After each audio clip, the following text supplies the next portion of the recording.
What's up, everybody? Welcome to the CanesInSight podcast powered by Anajar and Levine. A lot of transfer news. The transfer news is going to keep on coming. Today's news, names going out. Got a lot of transfer portal departures to talk about. Also, we will be joined by Coach Jose Duasso.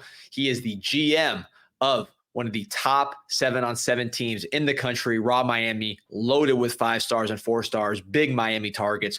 We'll be talking about his big tournament win in Dallas and some of the players that Miami really wants to add and how they performed at the tournament. First, I want to talk about some attorneys that always perform at the highest level, Anajar and Levine accident attorneys, experienced, understand the process from beginning to end. If you or someone you care about has been injured in an accident, dial 1-800-747-3733. That's 1-800-747-FREE, and they'll take care of you. Take back control of your life. All right, the portal gives and the portal takes. Miami has a lot of names exiting via the portal this morning. Different situations for all of them. We're going to roll through them here, give you what I understand to be the latest information as far as why these names departed. I'm continuing to dig. I have some conversations later today. If you're a Canes Connection member, or if you're going to sign up with promo code CIS for 20% off, I'll be having a private Zoom later to really dig into any information I learn between now and then. But this is everything I got right now. First name, Marcellus Pulliam, the linebacker who was signed out of Sandy Creek, Georgia, 3-star last year, played over 100 snaps, mostly special teams last year, was really a nice special teams player and someone who had a future on this defense. Talking to sources on Pulliam, I understand he had a good, solid spring, but not a blowaway spring at linebacker. A lot of opportunities. This was before Jalen Alderman from Louisville joined up, so there was a lot of snaps to go around. Francisco Malinois was injured, so it was a real good test case for the linebackers. And really, the two names that really stood out above the rest in terms of the linebackers, Bobby Pruitt, the safety / linebacker from Mobile, Alabama, who is going to be playing strong side linebacker, that safety linebacker hybrid, but also going to be seeing time inside. I'm told that he's a potential 3-and-done type talent, so he's going to play this year. He was a star. And then Popo Aguirre, who started most of the spring, really solidified things inside as far as his role and his spot on the team. So between those two, you have Wesley Basaint, you have Francisco Malinois as starters, and you bring in Jalen Alderman, who played 14 games as a starter last year for a defense that was better than yours. That pushes Pulliam down in the pecking order, and I think he feels that he can get a better opportunity elsewhere to play. And unfortunately, this is one of those things in the portal era. When you're recruiting well with guys like Pruitt and Aguirre and Wesley Basaint, when you're bringing in big names from the portal, proven linebackers like Francisco Malinois last year, Jalen Alderman this year, people get squeezed out. I think this is someone who could play here. This is not someone who should be transferring to a G5, an FCS school. I think he has Power 4 ability and definitely would have had a future here, at least on special teams and as depth, potentially as a starter down the road. But I think just with the names I mentioned, he was running behind those names. He knew it, and ultimately he decided it was better to move on. College football in 2024, it's hard to hold on to those guys that aren't playing or aren't in the rotation. And I think Pruitt and Aguirre, what they did in spring, plus the addition of Alderman, pulled Pulliam into the portal right now. At the end of the day, is Pulliam going to give you a better chance to win against Florida than Jalen Alderman? No. Is Pulliam going to give you a better chance to win against FSU than Jalen Alderman 2024? No. And I think that's part of the calculus that Miami is dealing with here. But you still have young talent there with Popo, with Pruitt. Aldarius Hayes, similar player to Pulliam in style. We'll see if he gets a bigger opportunity, at least on special teams, with this move. So listen, we had Pulliam on the podcast. He was awesome, a great guest, a lot of fun to listen to and talk to. So hope for the best for him. He's a good player. He's not one of these guys that just, couldn't play at this level. He could play at this level. So cheer for him to land at a good spot. Transfer number 2, this was surprising. We had heard the buzz internally for a bit, and it was not necessarily a shock to the staff and to people around the program, but it was not public, which is Savion Riley, the transfer from Vanderbilt. He just transferred him for spring, and he's out the door just as fast as he came in. I think with him, he showed some nice talent early in spring, some size, some speed. He was getting first-team reps with Mish Powell playing nickel Mish Powell, the Washington transfer. So you bring in Mish Powell and Savion Riley as our safety transfers to replace Cam Kitchens and James Williams. Powell plays mostly nickel in spring. Savion Riley, again, starts as a starter at safety with Jaden Harris. But I think as the spring wore on, you saw more reps for a Marquise Williams. You saw more reps for a Zaquan Patterson, less reps for a Savion Riley. If you go rewatch the spring game, notice the snap distribution, and you'll see what I'm talking about. So I think that was a factor there. He's coming to play. He's not transferring to sit the bench. So seeing guys like Zaquan Patterson with a similar skill set to him get all those snaps, seeing a Marquise Williams get more snaps than he was getting at the beginning of spring, Jaden Harris really solidified there. I think all those things played a role. Plus, you bring in a corner in Deani Hill, potentially bring in another defensive back. That adds even more clutter to that room, because let's say Mish Powell is playing less nickel, more safety, moves the depth chart down even further. So I think with Savion Riley, again, a guy that could probably play power four football. He was playing at Vanderbilt already, but not seeing the opportunities he wanted to see at Miami by the end of the spring. So I think that's what happened there with Savion Riley. The other guys, a little different situation. Jonathan Dennis, a guy that I've been watching since forever, pre-pandemic, when he was an offensive lineman at South Dade. He was like a left tackle, ended up going to Oregon, playing inside for Mario Cristobal, had a real nasty injury his first year, played a little bit with Cristobal's first year, had a nasty knee injury, has been slow to come back from that. And I think he just got, that position got recruited over. You had the Zach Carpenter as a portal guy. You had Ryan Rodriguez with a really nice spring and solidifying himself as the backup center. A ton of tackles who would play inside over him if push came to shove on the interior.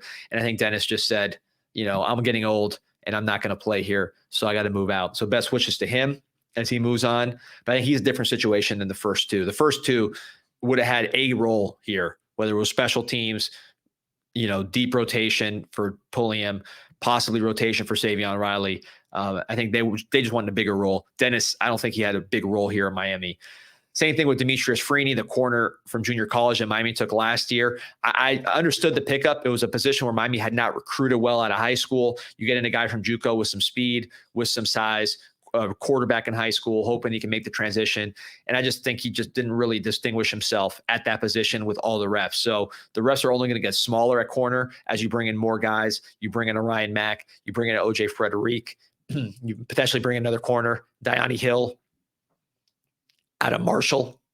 Deani Hill out of Marshall coming in and taking some of those spots.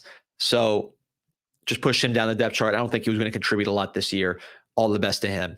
Last one, Chris Washington. This was a Manny offer, somebody who you had some size and athletic ability, and you hoped you could develop him into something. And I just don't think he ever really put the good weight on. He was always kind of tall and lean and never had the overwhelming size, despite what seemed to be a good frame, to make up for the other deficiencies in his game and his development. So he moves on. I don't know if he's going to keep playing football, if he's going to go to a smaller school, but he really didn't have a role, didn't play very much, even in practice with Mario. He's had some injuries, etc. So we'll see where it goes. But those names, all different situations. I expect Miami to replace these names with very, very talented portal additions. And also, they still need to just get back down to the 85 because they got some high school kids coming in they need to make room for. So nothing unexpected here. Savion Riley, a little unusual, but they knew it was coming in advance.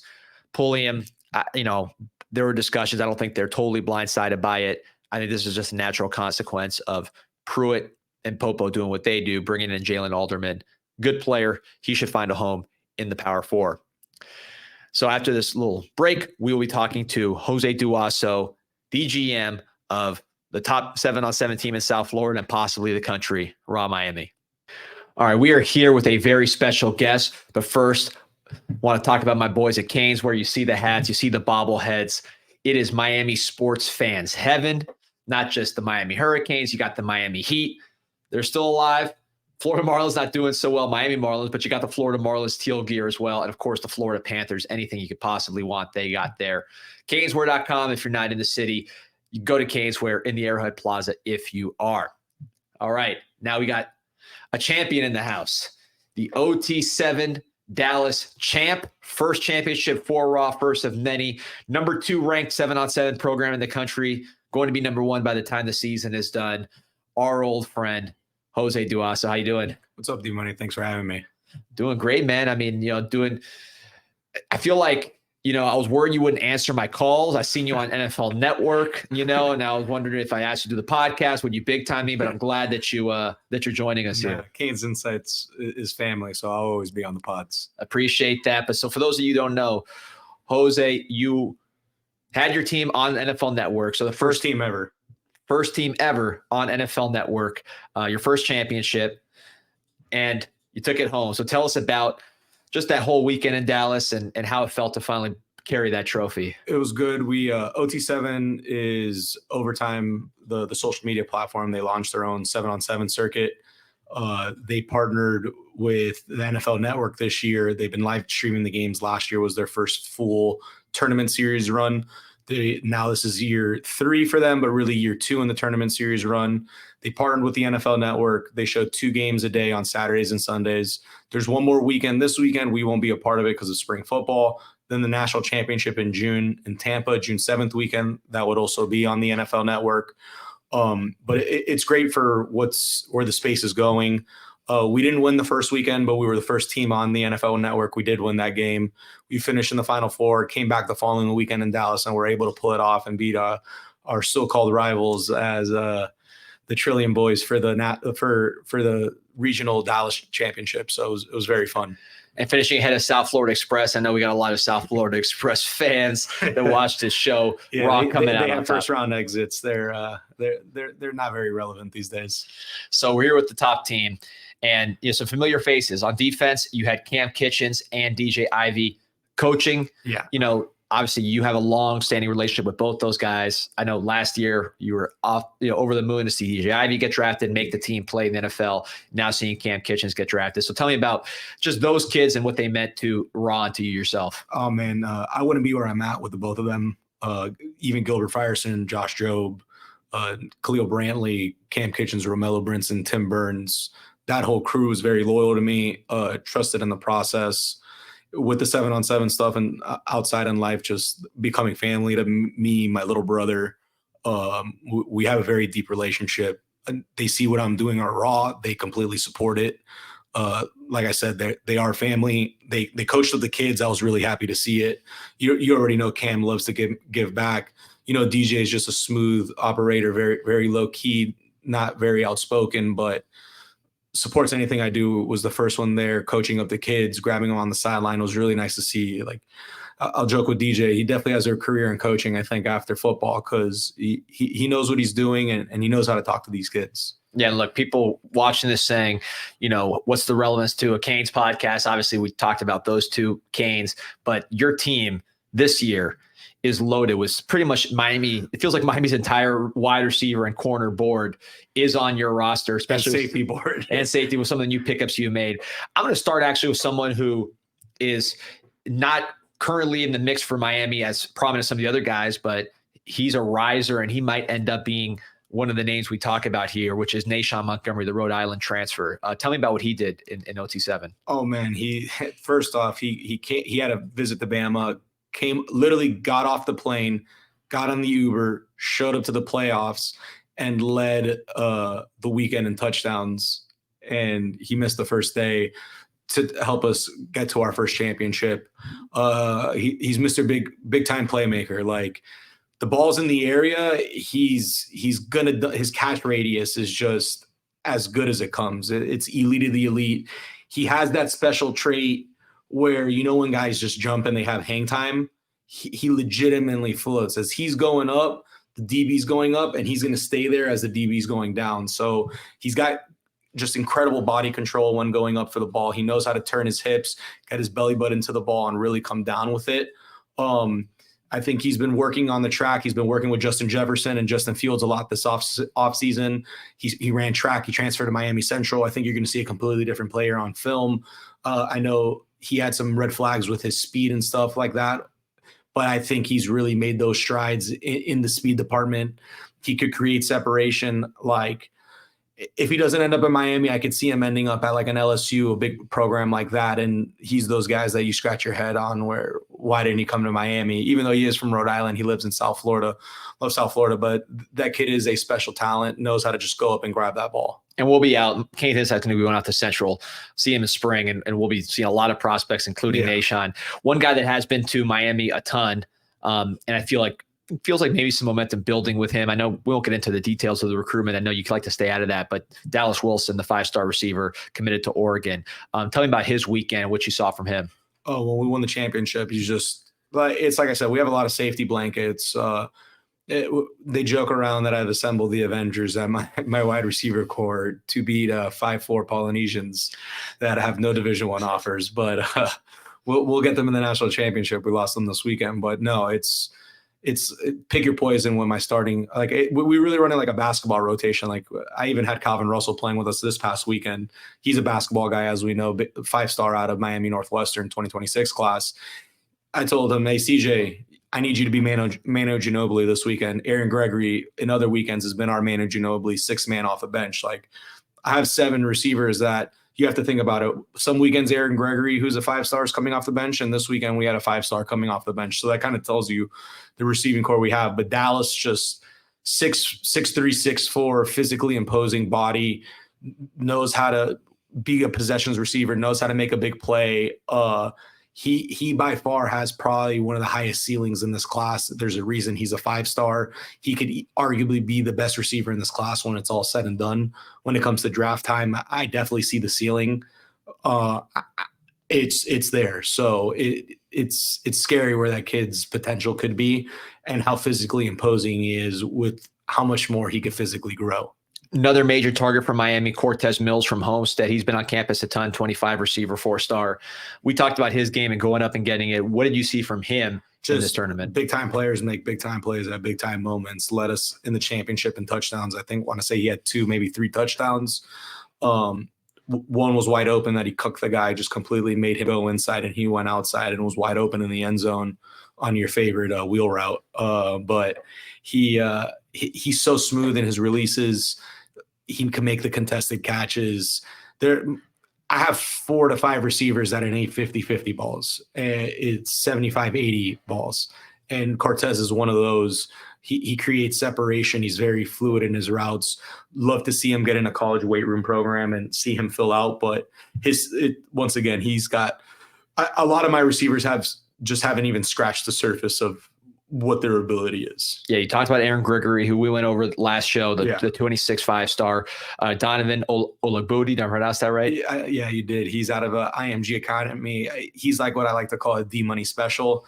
D-Money always likes to look at some recruits every year. I think D-Money and I have been friends for over 10 years now. And he always has his non-Canes hidden gems in each class. And I text D-Money, this is a D-Money special. He's got a 4X size glove, high IQ, well-spoken, hard worker, wakes up at 5 a.m., puts the hard hat on and goes to work. Just a typical IMG kid. But like I said, the D-Money special, that's a D-Money special if we know it. No, I'm looking forward to watching him. He's been getting some buzz, 4-star player. So he's getting some attention, although not as much as the others. Biggest thing with him is he's 16 years old. He's going to graduate at 17. What people don't realize is he's a full year or 2 younger than the majority of the kids in his class. And with those type of attributes, you're like, damn, like I know I've mentioned him and Cortez. Like I do have a receiving core that they're already extremely highly ranked and they're not even near their ceiling. So that's the scary part. This is a very fun group. Jimmy Smith, who's a good friend of mine's, looked at me and we know his resume with the bootleggers. And he's like, yeah, you got some guys on this receiving core this year. And he's had Jamar Chase, Devontae Smith, Odell Jarvis, Terrence Marshall, Malik Neighbors, Russell Gage. So to hear that from guys that are co-signing in the space to see what we have this year feels really special as a receiving core of what we've been able to build. And selfishly let the guys look, I have 7 to 8 4 and 5-star receivers and everybody eats, everybody's happy. We really don't deal with a lot of headaches. Ty Hawkins does a great job of distributing the ball. But it's fun. It's a fun year. It's definitely one of the most special years I've had. And you're greedy because you had all those guys and you still went and added mid-season Malachi Tourney. Yeah, you got to add Steve Smith. Yeah, 26 commit to Miami Hurricanes from American Heritage. Tell me about what he brings to the table. Dog. He's gonna make you miss in a phone booth. Just your stereotypical Day County route runner, like flawless routes, the strongest hands, bully ball. Like, and he's going to let you know, like he gives you that look. Like I call him Steve Smith Jr. He's just a bully. Like he plays bully ball. I love the way he plays his game. I'm not going to say no to that. He's a very special talent. No, and look, we always talk about the next guy. That's 26. As I understand, you have a freshman from Northwestern who's making some waves, Nick Lanier. So tell me about what he brings to the table. Like, again, like another Malachi, just your stereotypical Dade County, I'm going to make you miss in a phone book. If you go back to our championship game versus Raw, he ran a motion, fakes like he's going to the back pylon, takes a step and cuts inside to the middle from the slot and just made the corner just embarrass himself, hit the stanky leg. And you're like, that's a freshman. Like I get that for another 3 years. So I'm very excited to have him part of the program. Just barks. He's a dog. He's going to bark at you, but he is going to bite you. Another addition, midseason addition, who plays on both sides of the ball, and someone I know Miami loves, is Bryce Fitzgerald, the safety / wide receiver from Columbus. What are you seeing from him on both sides of the ball? Just elite speed. I think you know that. He tested very high. You see it. It's very evident on film. You see it in person. He could just flat out ride. I think going to Columbus and getting with Swayze was big for him. I had him last year. This year, I've seen him take a big step. At playing the safety position, he's a center fielder that takes away the ball. I think he's leading us in interceptions over the last 2 weekends since he's joined our squad. Just takes the ball away on offense. We run him on some drag concepts underneath that the field opens up, and we know he could get out in the open field and use his pick up an extra 10 to 15 yards. He's an elite runner. Great kid, great personality. Very sharp. I have no bad things to say about the kid. I'm very, very impressed with how he carries himself. Another safety who you've had for a long time, Anquan Fegan's, right? We know his older brother, Antoine. Traquan. Okay. Antoine's his father. Antoine's the father. Oh, sorry. The GOAT, that's my guy. So Anquan Fegan's, the safety this year, blue chip recruit, visiting Miami officially June 7th. I know you were talking him up when we were communicating about this last tournament. So what are you seeing from Fegan's? Oh, man. I had Cam look at me and he could say, yeah, I could see why he's different. Like, just has that for being around the ball. And he's going to make spectacular INTs. Like, he has that trait. And the next guy we're going to talk about has that same similar trait. And Bryce has a similar trait. They take the ball away, and that's what football wants these days. Anquan's 6'2". He's a big boy. So Cam saw it this week, that weekend with us, and we were talking about it. They have those traits of they know how to jump routes, they know how to bait the quarterbacks, they have that special if factor that you want at the next level when it comes. You want to win the turnover differential in today's game of football, and he brings you that. Somebody that brings you that, maybe in a smaller package, more of a nickel / corner, right? Amari Wallace from Central. You talked to me about him and some of the ability he has. What do you see with Amari Wallace? He's just going to knock your helmet loose. Like, when you put the gear on, go watch. Cedric Bailey might be a thin dude, but he's 6'5". He's still a very large man. Go watch what Amari Wallace did to him in that Central Chaminade game. Just, he's going to hit you as hard as he can. And in the nickel safety, he's very well and very smart coverage guy, very high football IQ, has great instincts. Very excited to watch his future. Now, the guy that to me is probably the best player in South Florida, at least prospect for the next level, just from my observations, would be Ben Hanks, the corner from Booker T. You had him. What's he bringing to the table in terms of this 7-on-7 setting going against the top receivers? He put Jamie French in a box. Plain and simple. Film doesn't lie. 5-star receiver. That's what you want. You want your number one corner to lock down their number one receiver. No disrespect to Jamie. He's a great receiver, but Ben did his job that day.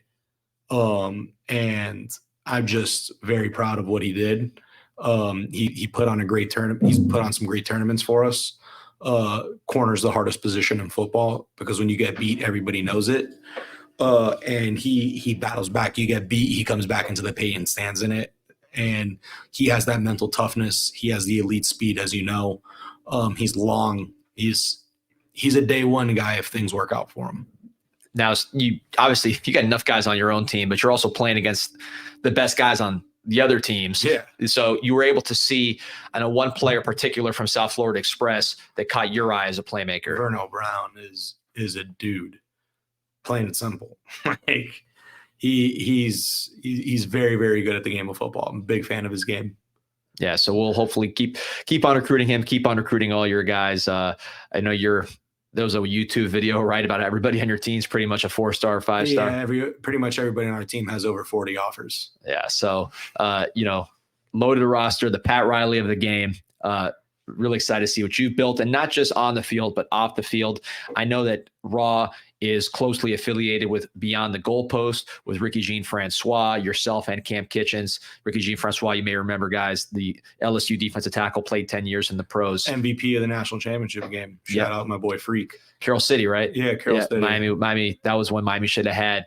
But talk about some of the things that Beyond the Goalpost is doing to help the kids. Oh, man. So where Ricky comes in, it's the financial literacy. He's been a very successful businessman on the field. All you got to do is just Google his name and type in the word business. Big in the Dunkin' Donuts world, big in real estate now. With NIL, last year we had a pretty big evaluation of what our team was going to be valued at and what they would make in college. Our kids don't come from the best situations, so we need to educate them. They're going to have 6 figures in their bank accounts. That's not normal for a college kid. Ricky's coming in to help just teach them about LLC, taxes, saying no to mom and dad, saying no to friends, saying no to cousins. You educating these kids on what to do with their money. And with Cam's involvement and him now taking these next steps, it's great. Where Beyond the Goalpost helps Raw out is they help fund our season. When we go on these trips, we go visit college campuses pretty much in most of the cities we go to. We just had a kid, DeMarcus King Walker, get offered by SMU. It was his first college scholarship offer when we were in Dallas for OT7 recently. He's a rising junior at Miami Central, just transferred in from Birmingham, Alabama.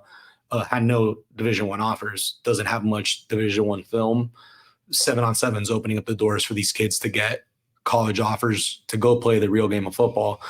SMU saw his clips of running routes, all that stuff. He was able to get his first scholarship offer.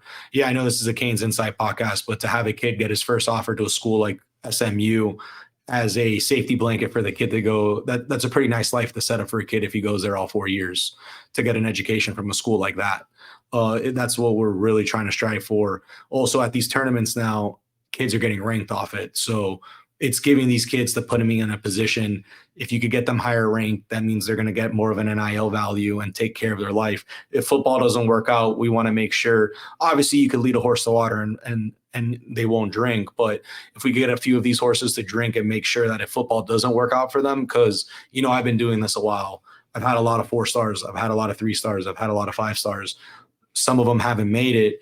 If some of them are back trying to figure out life now, if you could help situate them in life with guys like Ricky and Cam in their lives now, and DJ Ivy, who we have involved, that were in their shoes once, we definitely want to make sure that we're securing these kids' futures through Beyond the Goalpost. That's why it's called Beyond the Goalpost. It's beyond the field.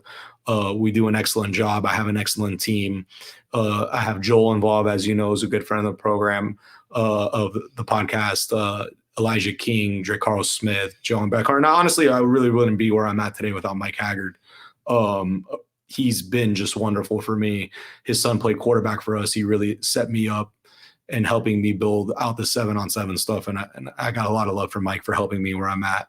So it's been great. And also shout out to my boy, Zach. I didn't forget about you. So just had to show the crew love of and Polkway. I know he's a Canes fan favorite on Twitter, but we have a nice village, Forelli, all those guys in the raw operation side of stuff, and on the Beyond the Goalpost side of stuff. We there's a lot of stuff that goes into that people don't see, that how hard it is to get these teams to run across the board. Southwood Express, DEFCON, Flow in Louisiana that Jimmy just launched off the bootleggers. 7-on-7 is a crazy space, but now it's giving these kids the chance to promote themselves on, number one, helping improve their NIL because they're going to be on TV, gaining scholarships, and their recruiting rankings going up. So really excited what we're doing. I know I sent you the link. Ricky's helping us on a fundraiser. He's matching up to $15,000 that we raised through this Zeffy fundraiser link.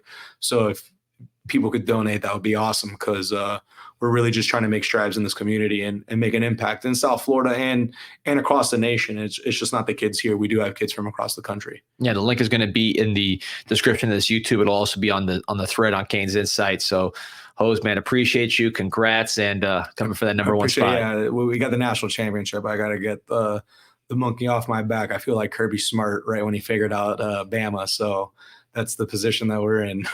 Love it, man. Love it. All right, Coach. Again, appreciate you. Check out that link if you can, Beyond the Goalpost. And I'm sure we'll be talking soon. Go Canes. All right, go Raw. Go Canes. Got the shirt. You see the shirt? Yeah, I got D-Money supporting out here. We will have merchandise up for sale hopefully by June.